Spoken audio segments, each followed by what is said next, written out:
So hello traders, welcome back to your channel Indian trading club. तो traders, आज के इस वीडियो में हम लोग डिस्कस करेंगे वारी एनर्जी लिमिटेड आईपीओ के बारे में और जानेंगे क्या इसमें आपको अप्लाई करना चाहिए, क्या नहीं करना चाहिए, क्या इसको लॉन्ग टर्म के लिए होल्ड करना चाहिए, क्या इसको लिस्टिंग एंड लेकर आपको प्रॉफिट बुक करके इससे एग्जिट करना चाहिए। सारी चीज़ें एकदम डिटेल में एनालिसिस करेंगे। चलिए दोस्तों, वीडियो को स्टार्ट करते हैं। बात करते हैं ये कंपनी कब स्टार्ट की थी। तो दिसंबर 1990 में ये कंपनी स्टार्ट हुई थी। ये इंडियन मैन्युफैक्चरर है किसकी, सोलर पीवी मॉड्यूल्स की with aggregate installed capacity of 12 gigawatt। ठीक है। The product portfolio of solar energy product consists of the following PV model, multi crystalline models and mono crystalline models. ठीक है। तो ये आपका मल्टी एंड मोनो जो आपके जो सोलर पैनल्स होते हैं, जिसमें आपको जिस तरीके देखा ब्लू कलर का, ब्लैक कलर का, तो वो उसको ये बता रहा है। ठीक है। As of March 30, 2023, the company operates the manufacturing facility in India covering a total area of 136 acres. These facilities are located in Surat, Tam, Nadigram and Chilikam in Gujarat, India. ठीक है। The तुम facility is certified with iOS number, जो भी है ये manufacturing जो certified है, इसकी marketing and supply installation of solar photovoltaic modules the चिकली फैसिलिटी सर्टिफाइड विद दी। तो ये आपका सर्टिफिकेशन बता रहा है, पर इसमें आपका डिफरेंट चीज़ें याद रखिए कि एक बहुत इंपॉर्टेंट चीज़ आपको याद रखनी है, जो कि है आपका इसमें 12 gigawatt install capacity of 12 gigawatt का इसमें बारे में डिस्कस किया जा रहा है। ठीक है। पर अगर हम लोग चलते इस इंडस्ट्री के फ्यूचर को डिस्कस करते हैं, तो आप आ जाइए हमारी साइट पे IBF, आपको मैंने बताया है ये साइट के बारे में। ठीक है। इस पे आइए, इस पे अपनी आईडी बनाइए। अगर आपकी आईडी नहीं है, ठीक है, लॉगिन कर सकते हैं आप। यहाँ पे देखिए, मैं लॉगिन करके आपको दिखा रहा हूँ। ठीक, यहाँ पे लॉगिन हो गया और यहाँ पे आपका देखिए, अगर मैं इंडस्ट्रीज पे क्लिक करता हूँ, ठीक है, तो ये आती है आपकी रिन्यूएबल इंडस्ट्रीज में। तो यहाँ से जाके मैं रिन्यूएबल इंडस्ट्री का पढ़ सकता हूँ, क्या इसका रहेगा आउटकम, क्या इसका फ्यूचर रहेगा।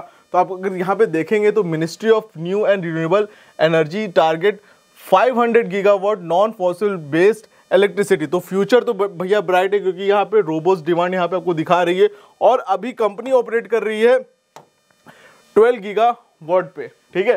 तो आप सोचिए कितना आपका डिमांड एंड सप्लाई में कितना अंतर हो कि इस कंपनी को कहाँ तक पहुँचना है। तो बहुत ही अच्छे सेगमेंट में काम करती है। चलिए आगे बढ़ते, आगे डिस्कस करते हैं। अगर कंपिटिटिव स्ट्रेंथ देखा जाए तो ये largest solar PV module manufacturer है इंडिया का।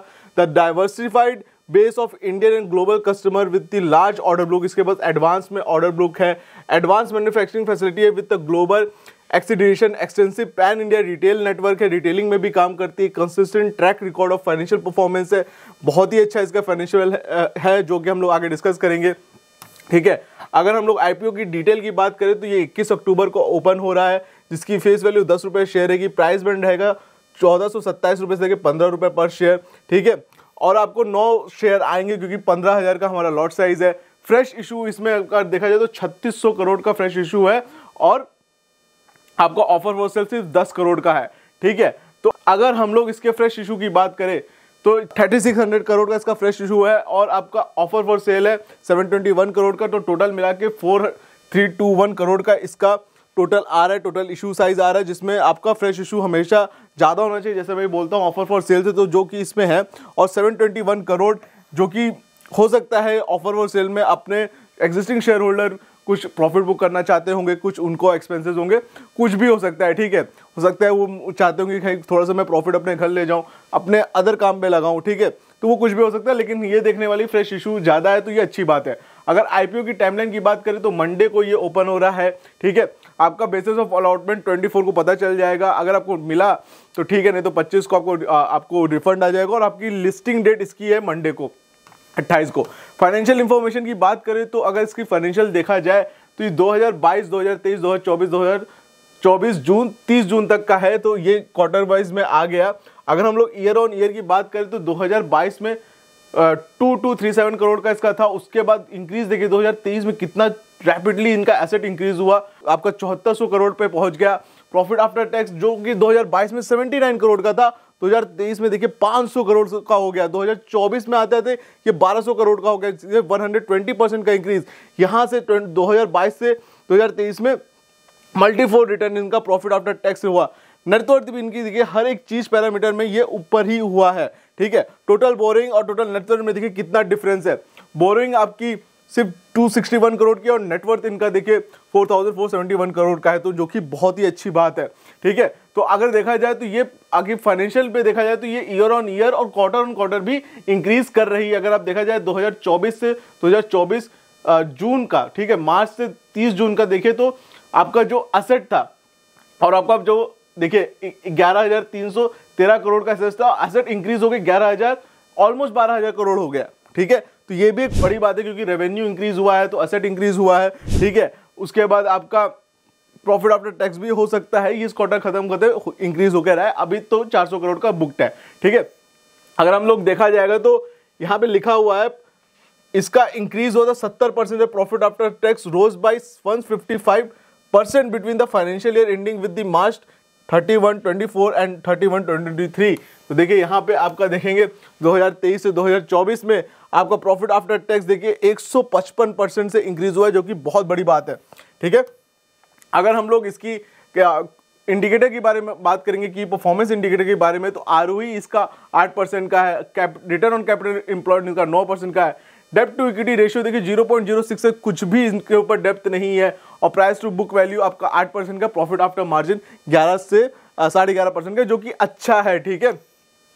पेयर कंपैरिजन की अगर बात करें तो इसका पी जो है पोस्ट आईपीओ देखिए आपका जो है 26 पे ये लिस्ट होगा, जो कि डिस्काउंट पे ये लिस्ट हो रहा है, जबकि इसके पीयर की देखिए पीस जो है एक आपका प्रीमियर एनर्जी है जो कि 151 की पी पे रेस कर रहा है, तो उससे काफी डिस्काउंट के में है, और आपका वेबसोल है जिसका ईपीसी नेगेटिव है तो पी आएगा ही नहीं, ठीक है।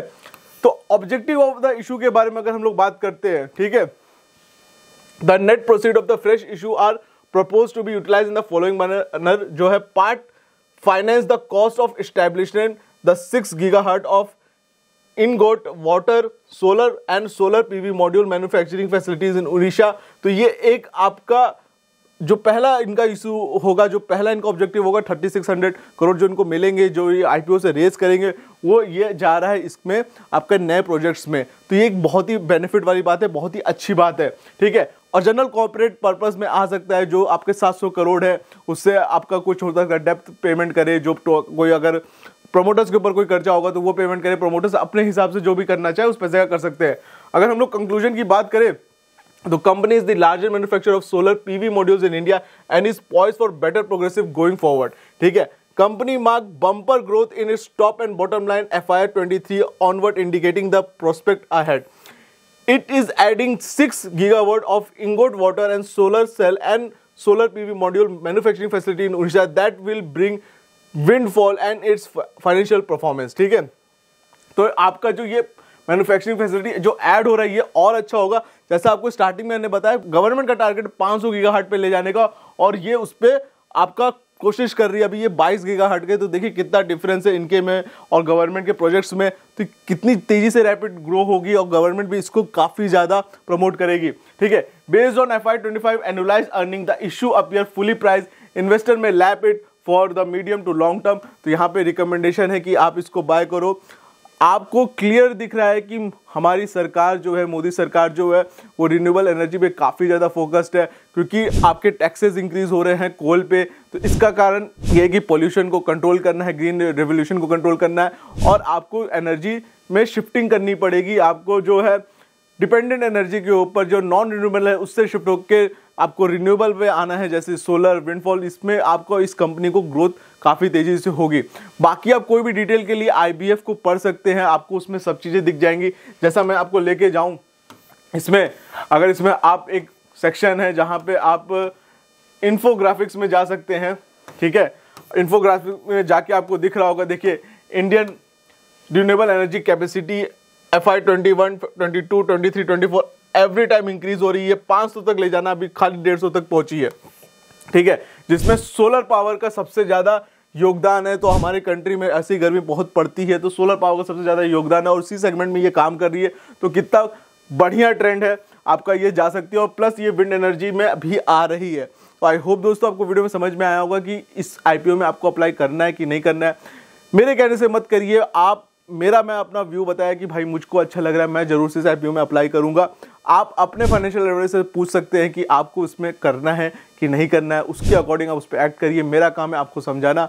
आई होप आपको वीडियो अच्छी लगी होगी। अगर वीडियो अच्छी लगी तो प्लीज़ चैनल को सब्सक्राइब करिए, वीडियो को लाइक करिए, वीडियो को मैक्सिमम लोगों के साथ शेयर करिए ताकि उन्हें भी वैल्यूएबल इन्फॉर्मेशन मिले। एंड अगर आपके पास डीमैट अकाउंट नहीं तो लिंक डिस्क्रिप्शन बॉक्स में दे रखी है, आप वहाँ से डीमैट अकाउंट ओपन कराइए, अपनी ट्रेडिंग जर्नी को हमारे साथ स्टार्ट करिए। आज के लिए इस वीडियो में इतना ही, हम लोग मिलते हैं अपने नेक्स्ट वीडियो में।